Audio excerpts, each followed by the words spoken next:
오늘은 겨자씨와 누룩을 이라는 제목으로 말씀을 전하겠습니다. 오늘은 교회 절기로 사순절 첫 주일입니다. 사순절이란 예수님께서 십자가에 달려 돌아가심을 깊이 묵상하면서 예수님을 더 생각하는 40일의 기간을 말합니다. 사실 사순절은 교회 전통이긴 하지만 모든 교회가 다 지키는 것은 아닙니다. 사순절이라고 이야기는 하지만 그냥 사순절이라고 이야기만 하고 아무것도 안 하는 교회가 있는가 하면 그래도 대부분은 고난주간, 부활절 전 한 주간 고난만큼은 이 사순절의 의미를 더 집중해서 그 기간을 보내곤 하죠.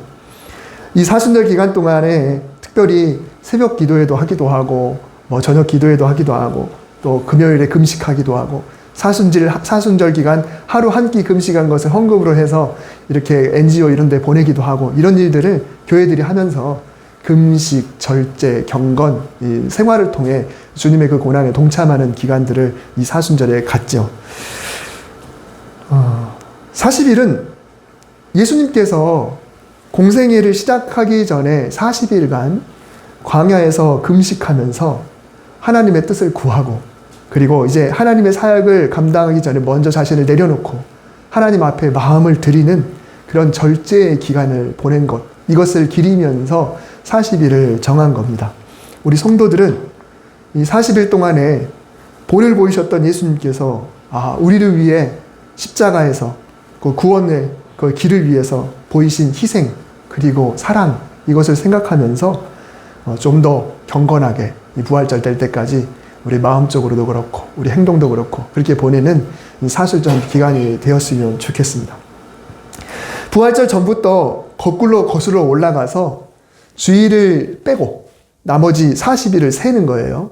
세면은 사순절이 이제 시작이 되는데 올해 달력으로 따져보면은 지난주 수요일인 2월 22일이 사순절 첫날입니다. 그래서 언제나 사순절은 주일을 빼고, 왜냐하면 주일은 우리에게 있어서는 매주 맞이하는 부활절의 개념이기 때문에 부활절은 축제의 날이거든요. 고난보다도. 그래서 주일은 빼고 나머지 6일씩을 이렇게 거슬러 올라오다 보면 이제 수요일에 항상 시작이 됩니다. 그래서 사순절이 시작되는 수요일을 소위 제의 수요일이라고 이야기를 합니다. 이 제자는 아이고요. 그래서 종려나무 가지를 태워서 그 가루 재를 이마에다가 칠함을 통해서 이 사순절의 시작을 다들 알리면서 경건한 기간을 보내게 되죠. 그리고 오늘은 주일로 따지면 사순절의 첫 주일입니다. 그래서 제가 지난주에 사순절에 대해서 이야기를 하려다가 오늘 이렇게 말씀을 드립니다. 다음 주일부터는 이제 십계명 시리즈 설교가 시작이 돼요. 그러니까 이 사순절에 관한 내용들이 그렇게 많이 언급이 안 되겠죠. 그러다 보니까 오늘은 이 사순절 첫 주일에 주님의 고난과 죽으심을 생각해 보면서 과연 나는 십자가를 어떻게 여기고 있는지를 한번 돌아보는 그런 시간을 갖고자 오늘 말씀을 준비했습니다. 오늘 본문은 지난주 중에 우리가 묵상했던 내용입니다. 그 안에 있었던 본문이죠. 마태복음 13장이 시작되면 예수님께서 갈릴리에 나가셔서 바닷가의 한 곳에 앉으셨습니다. 그런데 많은 무리들이 몰려왔어요. 그러다 보니까 예수님께서 그 무리에 이렇게 밀려오니까 점점 바다를 향해서 점점 물러나시다가 사람들이 더 많이 몰려드니까 결국은 더 바닷가에 서 계실 곳이 없어서 그 중에 한 배에 타셔서 조금 띄워서, 그러니까 해상 무대를 배로 만들어서 거기서 말씀을 전하기 시작했습니다. 13장, 이 마태복음 13장의 주제는 하나입니다. 바로 천국입니다. 예수님은 천국에 대해서 어떻게 하면 이 사람들이 잘 알 수 있을까라고 생각하시면서 너무 친숙한 그런 예들을 들어서 말씀을 하시기로 작정을 하셨어요. 우리가 너무 잘 알고 있는 그런 비유들이 이 천국의 이야기 속에 담겨 있죠. 4가지 마음밭, 4가지 땅에 떨어진 길가, 돌짝말, 가시덤불, 그리고 옥토에 떨어진 씨앗에 대한 비유, 그리고 겨자씨의 비유, 그리고 누룩의 비유, 그리고 밭에 감춰진 보화를 발견한 한 사람의 비유, 그리고 장사하는 사람이 좋은 진주를 발견해서 자기에 있는 거 다 팔아서 그 진주를 산다는 그 진주의 비유가 있고요. 또 하나는 그물을 다 걷어 올렸는데 거기에는 여러 가지가 다 걸려왔을 때 별거 아닌 것들은 다 버리고 좋은 것만 담는다라고 하는, 장차 천국에 가기 전에 임할 그런 겪게 될 심판에 대한 비유가 이 말씀 속에 13장에 쫙 다 나옵니다. 지난주 중에 이제 새벽에 나오신 분들이 이 동네에 몇 분 계세요. 근데 오시면은 그분들과 설교를 통해서 약 15분 정도 이렇게 설교를 해요. 그러니 단톡방에다가 담기에는 내용이 너무 많잖아요. 그래서 좀 아쉬움이 항상 있어요. 이 비유 하나하나를 자세하게 의미를 설명하고 이렇게 하면서 진행을 하는데, 정작 단톡방으로 보신 분들은 그 중에 아주 일부분만 보게 되니까 좀 아쉬움이 있습니다. 나중에 기회가 되면 하나하나 이렇게 또 설교할 수 있도록 이렇게 하려고 합니다. 오늘 본문은 천국에 대한 비유 중에 너무 간단하고 또 두 개가 아주 비슷한 두 가지 비유가 나오죠. 바로 겨자씨와 누룩, 이 두 가지가 오늘 본문에 나옵니다. 먼저 겨자씨의 비유입니다. 31절에서 32절에 보면, 천국은 마치 한 사람이 자기 밭에다가 갖다가 심은 겨자씨 한 알과 같다. 겨자씨는 크기가 가장 작은 씨지만 자라고 나면 풀보다 커서 나무가 되면 새들의 쉼터가 된다라는 비유입니다.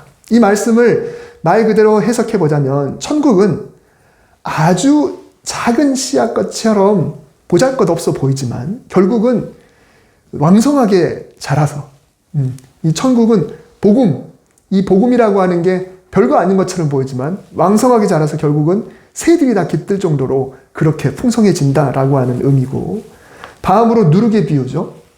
천국은 마치 한 여자가 섬 아래 밀가루로 발효를 시켜서 전부 빵을 만들기 위해서 넣은 누룩과 같다라고 했습니다. 누룩. 네.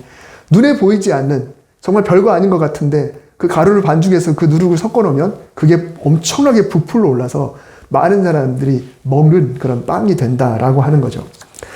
비유는 다르지만 의미는 비슷합니다. 천국이라는 게 그런 거구나. 이 복음의 위력이 그런 거구나 라는 것을 느끼게 됩니다. 오늘은 이 의미를 조금 더 자세히, 좀 더 깊이 한번 나눠보고자 합니다. 이스라엘을 비롯한 이 중동 지역은 공동체 안에서 개인의 명예가 매우 중요한 지역입니다. 명예의 반대말이면 또 수치죠, 수치. 그러니까 명예를 너무 중요하다 보니까 수치를 당하는 것은 정말 견디지를 못하는 그런 문화입니다. 그래서 지금도 사실 이런 일들이 일어나고 있죠. 대표적인 예로 명예살인이라는 게 그렇습니다. 지금도 그런 일들이 있어요, 중동 문화 속에서는. 아무리 가족이라 할지라도 가족의 명예를 더럽히는 사람이 가족 속에 있다 그러면 죽여도 그렇게 무방한 그런 세상을 살고 있죠. 법적으로는 물론 안 돼요. 그렇지만 그들은 그것을 용인을 해주고 있습니다. 명예가 매우 중요해요. 예수님 당시에 유대인들에게도 명예는 매우 중요합니다. 성경을 읽으실 때 얼마나 사람이 명예를 중요하게 여길까를 한번 생각하면서 읽어보실 필요도 있습니다. 예수님의 비유 중에 마태복음 21장에 보면은 두 아들에 대한 비유가 나옵니다. 아버지가 두 아들에게 포도원에 가서 일하라고 명령을 내렸어요. 근데 큰아들은 예 라고 대답을 해놓고선 실제로는 일을 안 했습니다. 둘째 아들은 앞에서는 안 해요, 싫어요 라고 해놓고선 실제로는 일을 했습니다. 그리고 예수님은 두 아들 중에 대답은 아니요 라고 했지만 그러나 실제로 일한 둘째 아들을 칭찬을 하셨습니다. 당연한 칭찬이죠. 대답보다도 중요한 것이 행동이 아니겠습니까?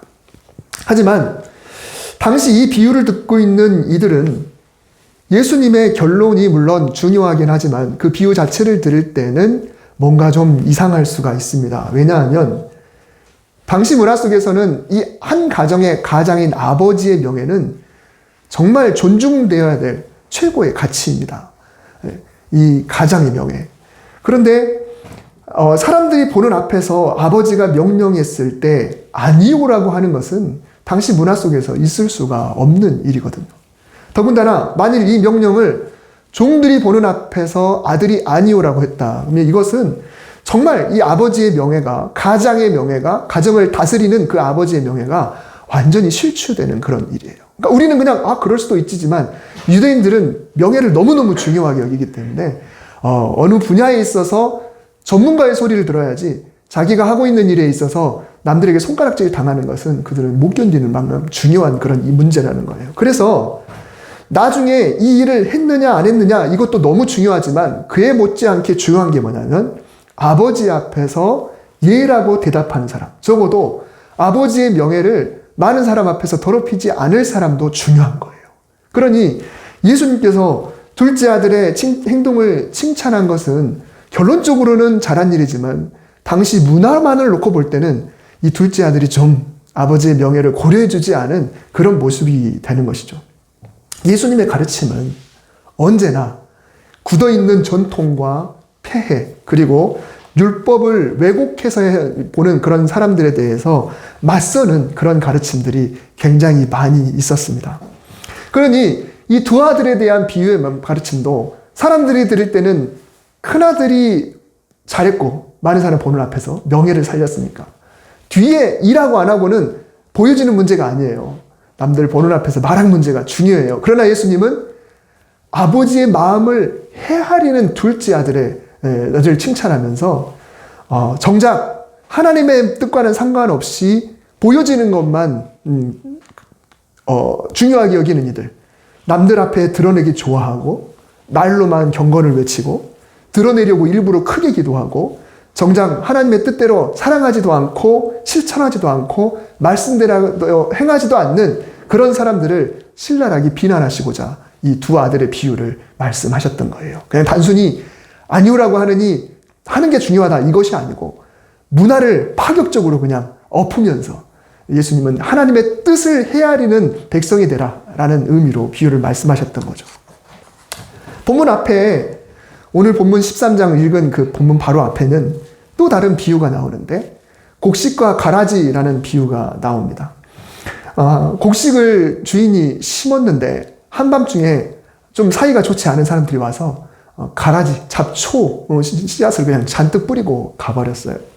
그래서 조금씩 자라가는데 다행히도 종들이 이 잡초의 존재를 알아차렸습니다. 그래서 불이 나게 주인에게 보고했죠. 저희가 가서 빨리 뽑아버리는 게 낫겠지요. 그러자 주인은 아서라, 지금 이 잡초를 뽑다가 알곡들, 이 곡식들도 상할 수 있으니까 아직 어린 싹들이니까 잘못 건드리면 죽으니까 다 자랄 때까지 뒀다가 추수할 때 뽑아서 내버리자. 주인이 이렇게 말을 했습니다. 주인의 말이 일리가 있죠. 하지만 이것도 명예라는 초점에서 좀 생각해보면 이 종들이 굉장히 충성심이 강한 거예요. 왜냐하면 이 밭을 경작하는 농부도 농부로서의 명예가 있습니다. 그건 뭐냐면 잡초가 자라지 않으면서 곡식을 잘 거둬들이는 거, 이게 그 명예거든요. 근데 종들이 볼 때는 나중에 이것들이 쑥쑥 자라서 그 잡초들이 어렸을 때 뽑지 않아서 한꺼번에 자라버리면 누가 봐도 이 농부는 게으른 농부예요. 농사를 못하는 농부, 경작을 못하는 사람. 그래서 종들이 곧바로 와서 지금 빨리 뽑아야 됩니다 라고 이야기를 했던 게 그게 일리가 있는 거죠. 저 농부는 참 게으르구나. 농사를 잘 못 짓는구나. 그러니까 이런 것들을 이 당시 사람들이 남의 시선을 얼마나 중요하게 여기는지를 우리가 한번 생각하면서 비유들을 볼 필요가 있습니다. 하지만 주인은 동네 사람들이 욕하고 손가락질 한다 해도 농사 못한다고 해도 그래도 자기의 그 명예보다는 제대로 자란 이 곡식이 더 중요하다. 이 곡식들이 상하지 않는 것이 더 중요하다라는 그런 마음으로 하나님이 얼마나 영혼을 소중하게 여기는지 예수님이 비유를 통해서 말씀하시면서 그 하나님의 마음을 천국으로 말씀을 하셨습니다. 그런 면에서 오늘도 이 명예라는 부분을 생각해 보면서 비유를 한번 묵상을 해봅니다. 먼저 겨자씨의 비유입니다.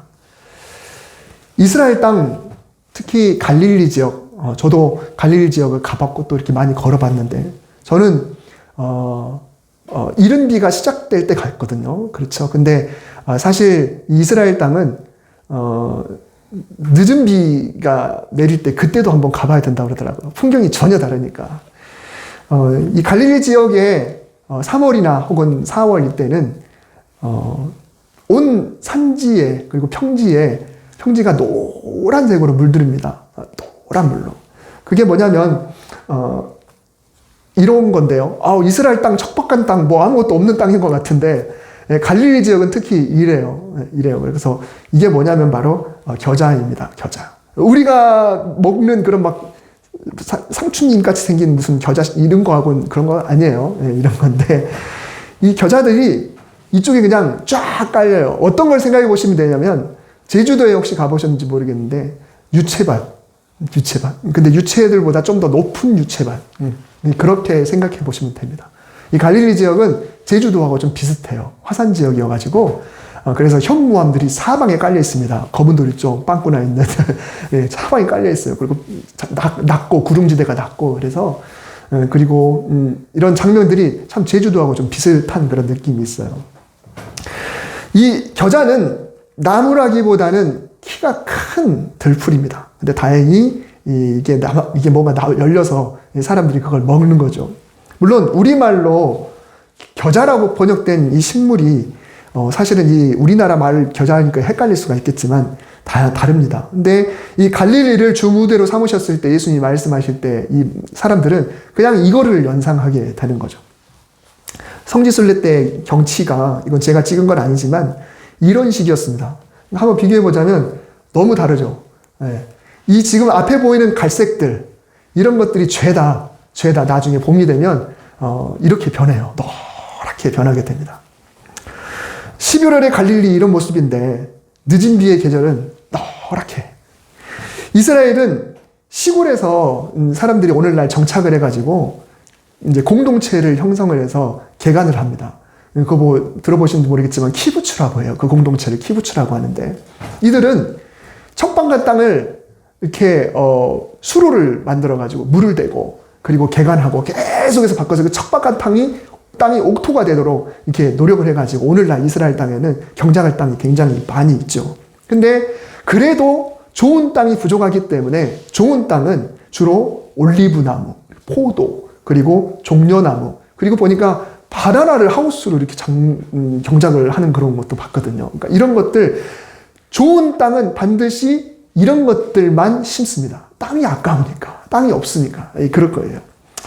근데 이 넓은 밭 사방으로 이게 철조망을 쳐요. 이제 철조망이 막 가시가 있는 이렇게 뾰족뾰족한 건 아니고 철사로 이렇게 이제 울타리를 만듭니다. 근데 울타리를 만드는데 이 사진을 보시면 울타리가 보이시나요? 울타리 보이시죠? 그리고 이 안쪽이 이제 겨자인데 여러분 보시면 울타리 안쪽이 겨자고 울타리 밭이 이상한 것 같지만 사실은 제가 가서 유심히 보니까 이 밭 안에 겨자들이 별로 없습니다. 이 울타리 안에는 올리브나무, 포도나무, 종려나무, 그리고 바나나 이런 것들을 심지 이 겨자만을 위해서 밭을 만들어서 이렇게 경작하지 않아요. 다시 말하면 이 겨자는 그냥 흔한 들풀이기 때문에 그냥 날려서 그리고 일부러 그걸 좀 하려면 그냥 막 이렇게 날려가지고 흩뿌리는 게 겨자지 자기 밭에다가 이 겨자를 갖다가 심는 사람은 없다는 거죠. 그래서 그때 우리를 인솔했던 목사님이 그런 이야기를 하더라고요. 저희 아버님 농부이신데 겨자는 심는 게 아니고 흘리는 거랍니다. 이런 이야기를 했어요. 자, 무슨 말씀이신지 아마 짐작이 가실 겁니다. 예수님 당시에는 어땠을까요? 예수님 당시에는 그나마 없는 땅에 자기 밭을 깨끗이 경작을 해놓고선 겨자씨 하나를 가져다가 일부러 자기 밭에 심는 농부는 없습니다.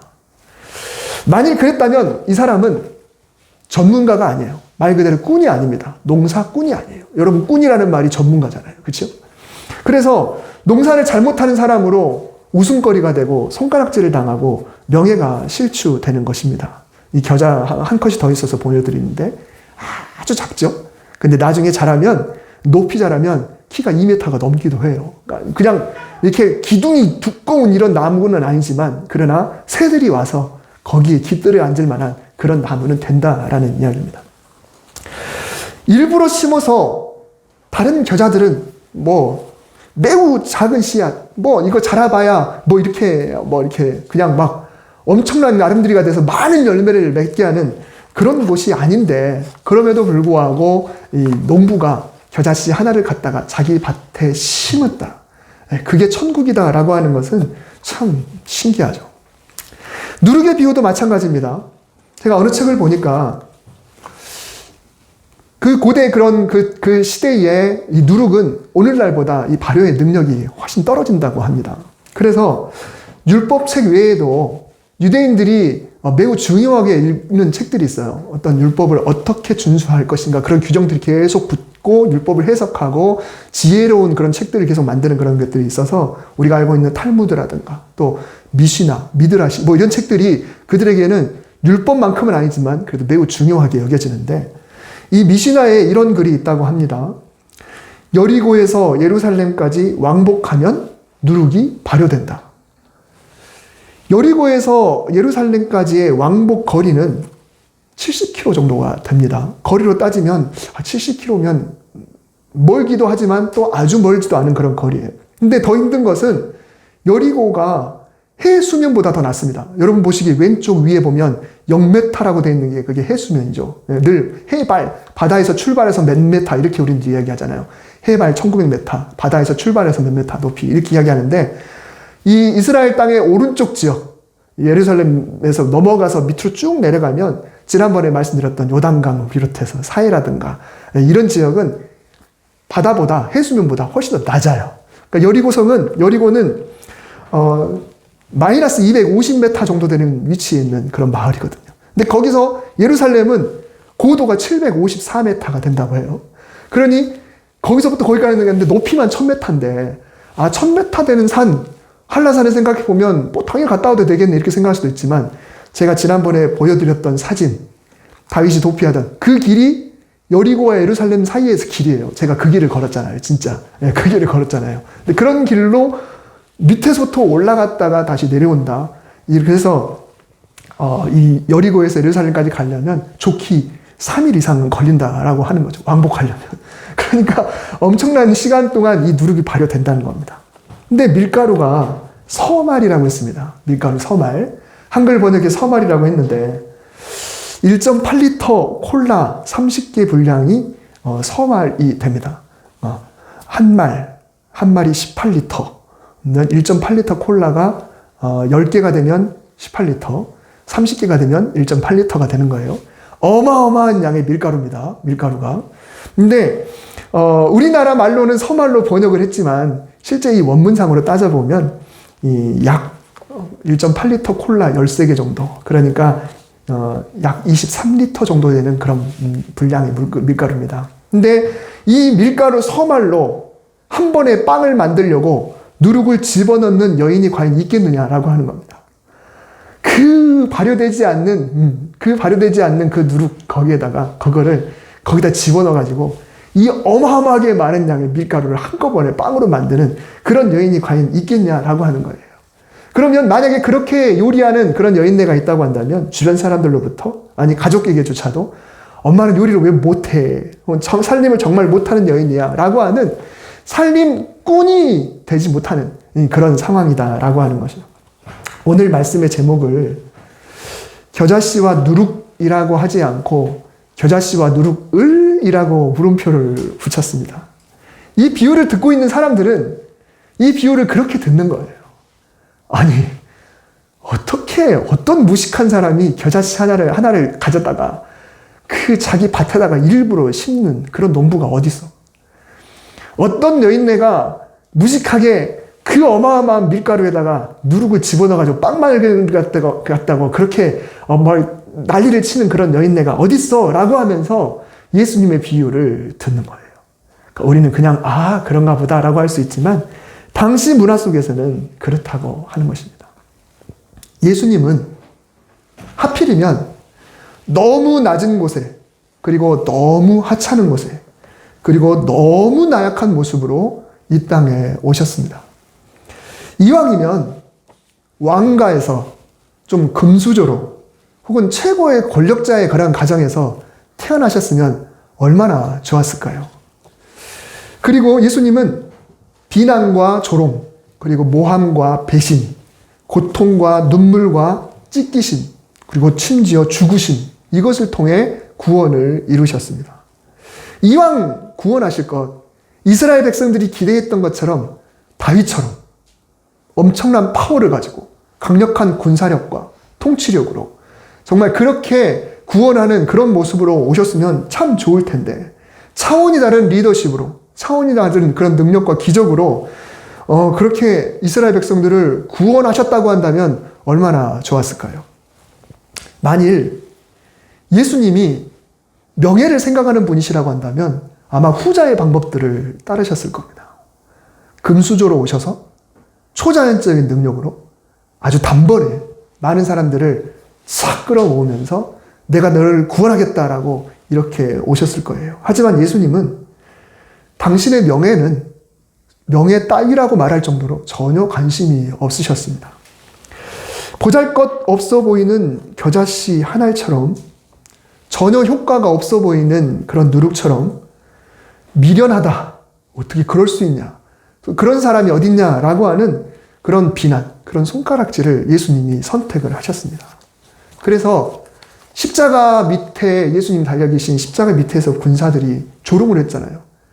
네가 만약에 메시아라면 당장 십자가에서 내려와 봐라. 그리고 네가 만약 정말 왕이라고 한다면 네 스스로를 네가 한번 기적으로 한번 보여봐라. 네 스스로를 한번 구원해봐라 라고 이야기를 했습니다. 이거는 유대인의 왕뿐만 아니라 온 세상의 왕이라고 하신 분의 명예가 완전히 땅에 떨어지는 거예요. 메시아가 어떻게 그러냐라고 하는 겁니다. 예수님은 전혀 메시아답지 않은 모습으로 우리를 구원하셨습니다. 꾼으로, 전문가로 보이지 않는 그런 분이 바로 예수님이셨어요. 그래서 사도 바울은 복음을 전하면서 이렇게 이야기를 했습니다. 하나님께서 전도에 미련한 것으로 믿는 자들을 구원하시기를 기뻐하셨도다. 또한 십자가에 못 박히신 그리스도는 이방인에게는 미련한 것이다 라고 바울이 이야기를 했어요. 바울이 복음을 전하면서도 보니까 이거는 참 미련한 것 같다는 거죠. 누가 봐도 미련해요. 누가 봐도 어떻게 구원을 이런 방법으로 하냐는 말이죠. 적어도 구원하려면 압도적이어야 되죠. 적어도 건지려면 압도적인 능력이 있어야 되잖아요. 근데 사도 바울은 예수님의 모습은 누가 봐도 손가락질 당할 거, 누가 봐도 어리석은 모습, 누가 봐도 그 농부처럼 그 여인처럼 어리석은 그런 모습이라는 거예요. 근데 하나님은 그것을 통하여서 구원을 이루셨다라는 것입니다. 이 똑똑한 자들이 모여있는 고린도에서 그리스 철학이 왕성한 그 그리스 그 땅 안에 있는 한 도시 고린도 교회에 사도 바울이 전하는 복음은 사실 누가 봐도 미련해 보였습니다. 어리석다고 손가락질 당하기 일쑤였습니다. 하지만 이 복음이 결국 오늘날 우리에게도 천국을 선물해 준 소중한 복음이 되었습니다. 예수님은 패배자로 손가락질 당할 것이 뻔한데도 그 길을 걸으셨습니다. 객관적으로 구원 전문가가 아니라 비난받을 것이 뻔한데도 이 하나님의 뜻을 예수님이 따르셨어요. 사순절을 보내면서 이 길을 고독하게 걸으신 그 예수님을 한번 깊이 생각해 봤으면 좋겠습니다. 성경에 보면 하늘의 영광을 그분이 버리고 하늘의 보호자를 버리고 낮고 낮은 이 땅에 주님이 오셨다는 거죠. 명예를 가지고 충분히 사셔도 되는 분이신데 그 명예를 일부러 실추시키면서 이 땅에 주님이 오셨다는 것입니다. 그래서 우리에게는 그분의 길이 너무너무 소중할 수밖에 없는 것입니다. 그래서 이 기간 동안에 우리는 주님께 더 감사했으면 좋겠습니다. 그분의 그 고독함, 낮아지심. 또한 우리도 나는 과연 그 길을 잘 걷고 있는지도 한번 돌아봤으면 좋겠습니다. 혹시 지금 복음 때문에 비난받고 있다면 그래도 언젠가는 새가 깃들 그런 나무가 되겠지라고 하는 소망을 품을 수 있습니다. 그래도 언젠가는 내가 심은 그 누룩이 많은 사람을 먹일 그 빵으로 부풀겠지라고 하는 그런 마음도 우리가 품을 필요가 있습니다.